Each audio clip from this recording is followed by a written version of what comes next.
तो जैसा कि आप लोग जानते थे कि लेंथ, मास एंड टाइम हमारी बहुत ही ज्यादा फंडामेंटल यूनिट्स हैं। सबसे ज्यादा यूज ये यूनिट्स होती हैं तीन। ठीक है, तो इनकी और भी ज्यादा यूनिट्स के बारे में हम जानेंगे। मतलब ये फिजिकल क्वांटिटीज हमारी फंडामेंटल फिजिकल क्वांटिटीज है। ठीक है, तो सबसे ज्यादा यूज होने वाली फिजिकल क्वांटिटीज है। तो इनकी कुछ और यूनिट्स के बारे में हम जानेंगे, ताकि जितनी भी जगह इन्हें जिन जिन नामों से जाना जाता है, जिन जिन यूनिट से जाना जाता है, वो सब हम कवर कर सकें। ठीक है, ताकि हमें कहीं भी इन्हें समझने में दिक्कत ना हो। तो सबसे पहले बात करते हैं हमारी सबसे पहली फंडामेंटल फिजिकल क्वांटिटी की, जो कि है हमारी लेंथ। ठीक है, लेंथ की ऐसा यूनिट आप लोग पढ़ चुके हैं, क्या होती है? मीटर। ठीक है, लेंथ की ऐसा यूनिट मीटर होती है। अब हम बात करें 1 मीटर की डेफिनेशन की, तो 1 मीटर की डेफिनेशन, पहले तो मीटर को आप हाईलाइट कर लीजिए, इसके ऐसा यूनिट। ठीक है, 1 मीटर बोले तो पाथ ट्रेवल बाय लाइट, मतलब कि लाइट इतने सेकंड में, सोचो इतनी कम सेकंड में जितना डिस्टेंस कवर कर ले, उसे हम कहेंगे 1 मीटर। मतलब कि 1 मीटर लाइट की स्पीड इतनी डिस्टेंस को कवर कर लेती है। लाइट हमारी 1 मीटर 1 मीटर इतने सेकंड में कवर कर लेती है। समझ रहे हो? इतने कम सेकंड में लाइट 1 मीटर कवर कर लेती है, इतनी तेज होती है लाइट। सोचो आप, वही हमारा 1 मीटर कहलाता है। याद रखना इसे हमेशा। ठीक है, और अब हम बात करें कुछ प्रैक्टिकल यूनिट्स की लेंथ की, मतलब इससे इसकी ऐसा यूनिट से हटके। तो प्रैक्टिकल यूनिट्स है हमारी, सबसे पहली है पारसेक। पारसेक इंपॉर्टेंट है, क्यों? क्योंकि ये हमारी लार्जेस्ट यूनिट है लेंथ को नापने के लिए। ठीक है, लार्जेस्ट यूनिट है। और लाइट ईयर, 1 लाइट, मतलब लाइट ईयर बोले तो 1 लाइट ईयर में इतने मीटर्स होते हैं, और पारसेक में 1 पारसेक में इतने मीटर्स होते हैं, और दोनों के बीच एक रिलेशन होता है, इंपॉर्टेंट है। अब आपको ये भी पता चल लग जाएगा दोनों में कितना अंतर है, कि 1 पारसेक, पीसी से रिप्रेजेंट करेंगे इसे, 1 parsec is equal to 3.26 light year. मतलब सोच सकते हो आप लोग, 1 पारसेक लाइट ईयर के इतने गुना है। आज तक तो भाई आप लोग ये समझते होंगे कि लाइट ईयर सबसे बड़ी यूनिट है, बल्कि नहीं, पारसेक उससे भी बड़ी यूनिट है, और इतनी बड़ी यूनिट है 3.26 गुना लाइट ईयर से भी बड़ी। मतलब आप कुछ लोगों ने तो सुना ही नहीं होगा आप में से पारसेक होता क्या है। ठीक है, तो इसलिए बता रहा हूं मैं। और बात करें 1 एस्ट्रोनॉमिकल यूनिट, तो 1 एस्ट्रोनॉमिकल यूनिट कुछ नहीं है, हमारी एक्चुअल डिस्टेंस है बिटवीन सन एंड अर्थ। ठीक, और ये कितनी होती है? 1 astronomical unit is equal to इतने मीटर्स। ठीक है, इन वैल्यूज को याद रखने की जरूरत नहीं है, बस आप ये याद रखना कि पारसेक लार्जेस्ट यूनिट होती है, दोनों के बीच का रिलेशन याद रखना। और एस्ट्रोनॉमिकल यूनिट मतलब ये याद रखना कि कितनी, मतलब क्या होता है असलियत में। ठीक है, और बाकी millimetre, micrometre, nanometre, angstrom, fermimetre, Planck length. Planck length के बारे में एक और चीज जान लीजिए, हमारी स्मॉलेस्ट यूनिट है लेंथ मेजर करने के लिए। ये भी जानना आपके लिए बहुत इंपॉर्टेंट है। ठीक है, बाकी millimetre, micrometre, nanometre, angstrom, fermimetre, ये आपको क्वेश्चंस में अक्सर देखने को मिल जाएगा। ज्यादातर क्वेश्चन यही बात करता है मैक्रो, मतलब माइक्रो लेवल पे। ठीक है, ये बड़े लेवल की यूनिट्स हो गई, मतलब मैक्रो लेवल की हो गई। ये लिख दे रहा हूँ इधर, मैक्रो लेवल पर, और ये माइक्रो लेवल पर। मैक्रो मतलब बड़ा, माइक्रो मतलब बहुत छोटा। ठीक है, और प्लैंक लेंथ आपकी सबसे छोटी यूनिट होती है, स्मॉलेस्ट यूनिट। यही चीजें आपको याद रखनी है। 1 millimetre equal to 10⁻³ metre, 1 micrometre equal to 10⁻⁻6 metre, 1 nanometre equal to इतना मीटर, 1 एंगस्ट्रॉन, एंगस्ट्रॉन भी बहुत ज्यादा यूज होती है भाई, रट लेना है इन चारों पांचों यूनिट्स को। ठीक है, और बात करते हैं हमारी सेकंड स्टैंडर्ड फिजिकल क्वांटिटी, मास की। ठीक है, तो मास देखो भाई, मास हर चीज जो स्पेस ऑक्यूपाई करती है उसमें मास होता है, ये तो आप जानते ही होंगे। तो मास स्टैंडर्ड यूनिट होती है मास की, मतलब मास की स्टैंडर्ड यूनिट किलोग्राम होती है। ऐसा यूनिट है ना, किलोग्राम, इसे अंडरलाइन कर लीजिए, इसे हाईलाइट कर देता हूँ। ठीक है, किलोग्राम हमारी ऐसा यूनिट होती है मास की। केजीज में बात करते हैं हमेशा स्टैंडर्डली, है ना। तो 1 किलोग्राम की डेफिनेशन जानना भी जरूरी है। तो 1 किलोग्राम हमारा कितना होता है? एक लेबोरेटरी जो कि बहुत ज्यादा फेमस है, उसमें प्लेटिनम और इरिडियम का एक सिलेंडर बनाया गया रेंडमली, मतलब रेंडमली उसकी रेडियस ले ली गई और हाइट ले ली गई। ठीक है, और उस सिलेंडर का जो मास बैठा वो हमारा स्टैंडर्डली 1 किलोग्राम वो उस लेबोरेटरी में सेफ रखा है। तो 1 किलोग्राम को हमने प्लेटिनम इरिडियम इन दोनों मेटल के एलॉय से जो सिलेंडर बना उसको हमने स्टैंडर्डली 1 किलोग्राम कह दिया। ठीक है, इसी से हम कंपेयर करते हैं बाकी आगे के केजीज, बाकी आगे के जितने भी वेट हैं सबको इसी से मतलब कंपेयर करते हैं। ठीक है, तो ये बहुत जरूरी है, इसको आप अंडरलाइन कर लीजिए और इसे एकदम गांठ बांध लीजिए। ठीक है, और अब हम बात करें एटॉमिक स्केल पे 1 किलोग्राम कितना होता है, तो 1 किलोग्राम हमारा C6 एटम, कार्बन का C6 आइसोटोप का इतने एटम्स का मास होता है। ठीक है, मतलब कि C6 एटम इतने का मास हमारा 1 kg कहलाता है। ठीक है, समझने की कोशिश करिए। और बाकी प्रैक्टिकल यूनिट्स कुछ कौन कौन सी हैं, एक तो चंद्रशेखर लिमिट, देखो लॉर्ड चंद्रशेखर भाई, इन्हीं के नाम पे हमारी लार्जेस्ट यूनिट साइंटिस्ट ने बना रखी है, कितने गर्व की बात है। ठीक है, Chandrasekhar limit 1 CSL equal to 2.8 into 10 to the power 30 kgs होता है। ठीक है, या फिर 1.4 टाइम्स मास ऑफ सन। सोचिए भाई कितना ज्यादा होता है, ये बड़े बड़े स्टार्स को नापने में यूज आता है। ठीक है, और बाकी बात करें quintal, 1 quintal equal to 100 kg जानते होंगे आप, है ना।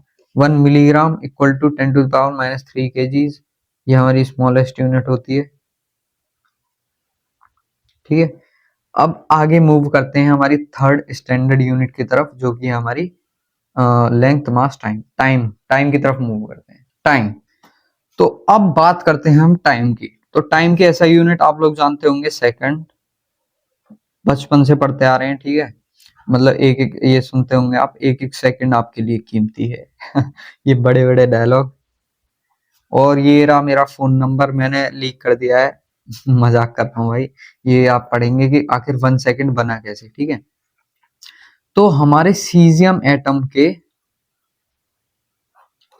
एटम याद रखना आप, सी टाइम इंटरवल ऑफ इतने वाइब्रेशन ऑफ रेडिएशन इन इतने। सीजियम एटम में जो रेडिएशन बनी, सीजियम एटम से जो रेडिएशन बनी उनमें इतने वाइब्रेशन होते हैं। तो इतने वाइब्रेशन जितने सेकंड्स में होते हैं, या बोलूं तो जितने टाइम में होते हैं, सीजियम एटम में अगर रेडिएशन होता है तो रेडिएशन में इतने वाइब्रेशन जितने टाइम में होते हैं उसको हमने डिफाइन कर दिया 1 सेकेंड। ठीक है, याद रखोगे, गांठ बांध लेना इसे। ठीक है, ये चीजें जो मैं बता रहा हूँ ना, यूनिट्स कैसे बनी, ये चीज आप जरूर याद रखिएगा। ठीक है, ये अभी ना काम आए तो आपके आगे लाइफ में काम जरूर आने वाले हैं। ठीक है, प्रैक्टिकल यूनिट्स ऑफ टाइम जैसे कि ईयर। ठीक है, ईयर को हम बोलेंगे it is the time taken by earth to complete 1 revolution around the sun in its orbit. मतलब कि सूरज के चक्कर काटने में, एक चक्कर काटने में अर्थ को जितना टाइम लगता है वो होता है हमारा 1 ईयर। ठीक है, 1 ईयर याद रखेंगे आप। और ल्यूनार मंथ बोले तो it is the time taken by moon to complete 1 revolution around the earth in its orbit. Earth की ऑर्बिट में, ये मान लीजिए अर्थ है, अर्थ के चक्कर काटने में मून को कितना टाइम लगता है उसे हम ल्यूनार मंथ का नाम देंगे। ठीक है, सोलर डे की बात करें, it is the time taken by earth to complete 1 rotation about its axis. मतलब कि अर्थ को अपने ही सतह, अपने ही एक्सिस पर घूमने में, रोटेट करने में जितना टाइम लगता है, मतलब एक रोटेशन को काटने में अर्थ को जितना टाइम लगता है अपने ही एक्सिस पर with respect to sun. With respect to sun बोले तो मतलब मान लीजिए, एज्यूम कर लीजिए, वैसे तो आप कर नहीं सकते एज्यूम, मान लीजिए आप सन पर बैठे हो। ठीक है, सन पर बैठ के कार्यक्रम देख रहे हो क्या, कि आपकी धरती जो है एक रिवॉल्यूशन लगा, मतलब रोटेट हो रही है। ठीक है, एक रोटेशन जितनी देर में कंप्लीट कर ले अर्थ विद रेस्पेक्ट टू सन, मतलब जब आप सन पे बैठे हुए चीज देख रहे हो कार्यक्रम, उसको हम बोलेंगे सोलर डे। अब बात करें 1 सोलर डे में कितने आवर्स होते हैं, 24 आवर्स। ठीक है, मतलब 24 घंटे को ही हम 1 सोलर डे बोल देते हैं। 24 घंटे में हमारी अर्थ जो है रिवॉल्यूशन मतलब रोटेट कर जाती है पूरी एक बार। अब हम बात करें सेट्रियल डे की। सेट्रियल डे भी एक टाइप से यही है, मतलब कि अर्थ को अपने ही एक्सिस पर रोटेट होने में कितना टाइम लगता है with respect to distant star. Distant star बोले तो दूर का तारा, ठीक है, सन की तरह ही एक दूर का तारा, पर वो जो सन से भी दूर हो, ठीक है, सन से भी दूर हो। और 1 सेट्रियल डे हमारा ऑलवेज ग्रेटर देन होगा 1 सोलर डे से। ये बात आप हमेशा याद रखिएगा, ठीक है। मतलब कि अगर आप कहीं दूर जाकर सन से भी और ज्यादा दूर जाकर किसी और तारे से अगर आप मतलब देखते हो अर्थ को, तो आपको ये देखने को मिलेगा कि सूरज के मुकाबले इसका चक्कर, सूरज से जब मैं देख रहा था और अब यहां से देख रहा हूं, तो अर्थ जो है अब और देर में चक्कर काट रही है अपनी एक्सिस पर, मतलब रोटेट हो रही है, ठीक है, ये चीज आप समझ लीजिए। और अब हम बात करें शेक, ये एक एब्सोल्यूट और प्रैक्टिकल यूनिट है टाइम की, और 1 शेक में 10⁻⁻8 सेकंड्स होते हैं। ये भी बात आप याद रखिएगा, ठीक है। और अब हम नेक्स्ट हमारे टॉपिक की तरफ मूव करते हैं जिसका नाम है क्वांटिटीज हैविंग सेम डायमेंशंस। मतलब कि अब हम बात करने वाले हैं कुछ ऐसी क्वांटिटीज की जिनके डायमेंशंस सेम होते हैं, जैसे कि frequency, angular velocity, velocity gradient. इन चारों फिजिकल क्वांटिटीज का जो डायमेंशन फॉर्मूला है सेम होता है। क्या होता है? m0 l0 t-1, ठीक है। मतलब आप यहां से साफ देख सकते हैं कि एक से ज्यादा फिजिकल क्वांटिटीज का डायमेंशन भी सेम हो सकता है, ठीक है। और जैसे कि work, internal energy, potential energy, kinetic energy, torque. अब देखिए ये तीनों तो हैं ही energy, work, energy, internal energy, मतलब है सब एनर्जी। तो वर्क का जो होता है वही इन सब का हो जाएगा, वर्क का होता है m l² t-2, ठीक। बात करते हैं pressure, stress, Young's modulus, work modulus, energy density, ठीक है। तो प्रेशर का ही होता है वही सबका हो जाएगा। प्रेशर का क्या होता है? ml-1 t-2, ठीक। Angle, solid angle, strain, refractive index, relative density, इसको याद रखिएगा, इंपॉर्टेंट है। एंगल का होता है वही सबका हो जाएगा। एंगल का क्या होता है? m0 l0 t0। मतलब कि ये चारों के चारों, या बोलूं तो पांच पांच है, हाँ, पांचों के पांचों क्वांटिटीज हमारी डायमेंशन लेस होती हैं। जैसे कि हमारा एंगल एक फिजिकल क्वांटिटी है जो कि डायमेंशन लेस होता है, वैसे ये चारों पांचों भी डायमेंशन लेस होती हैं। इस बात को, इस कॉन्सेप्ट को आप अपने घर मतलब दिमाग में बिठा लीजिए, क्योंकि आपके दिमाग में और कुछ तो बैठता नहीं है, इसे जरूर बिठा लीजिएगा, ठीक है। मजाक कर रहा था, सीरियसली मत लेना, ठीक है, डोंट माइंड, ओके। तो ये बात उन लोगों के लिए थी जो लोग इंग्लिश समझते हैं, ठीक है। Thrust, force, weight, energy gradient. Thrust, force, weight, energy gradient. अब देखिए इसमें से एक को पकड़ लेते हैं हम, फोर्स। इसका हमें डायमेंशन पता है ml-t-2, ml-t-2, वही इन सब का हो जाएगा, ठीक है। अब हम मूव करते हैं हमारे नेक्स्ट टॉपिक की तरफ।